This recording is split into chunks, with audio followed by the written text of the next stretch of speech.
Sanibonani. Isambulo 22 ngiqala kuverse 14. Nanti ngiliphethe. Isambulo 22 ngiqala kuverse 14. Ngicela uAllah angivikele kuSathane ongathandwa egameni lika Allah onomusa onesehawu.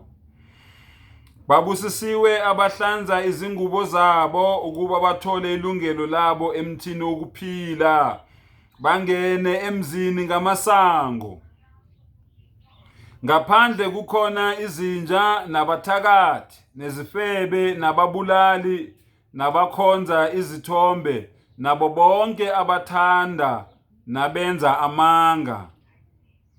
Mina ngithumile ingelosi yami ukufakaza kini lezi zinto emabandleni, ngiyimpande nenzalo kaDavide.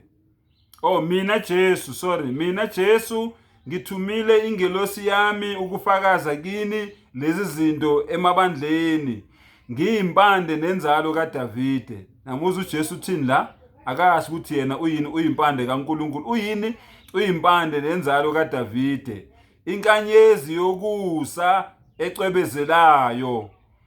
Umoya nomlobokazi bathi woza, nozwayo makathi woza, nomileyo makeze, othandayo makathabathe amanzi okuphila ngesihle. Ngiyafakaza mina kubo bonke abezwayo amazwi esiprofeto salencwadi, uma ekhona owenezela kuloku, uNkulunkulu uyakwenezela kuye izinhlupho ezilotshiwe kulencwadi.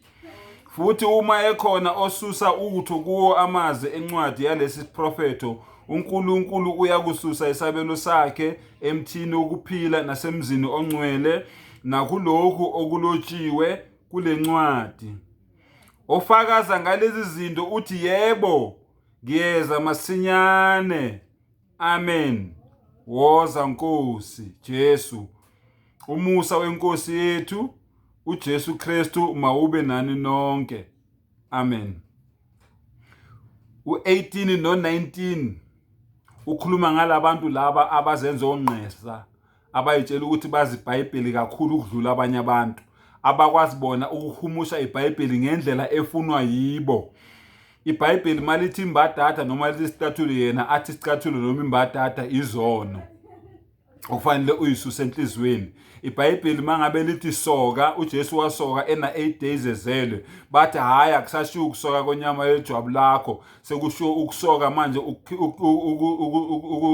ukukhishwa kwezono noma ukuphenduka komuntu akhiphe izono zakhe enhlizweni.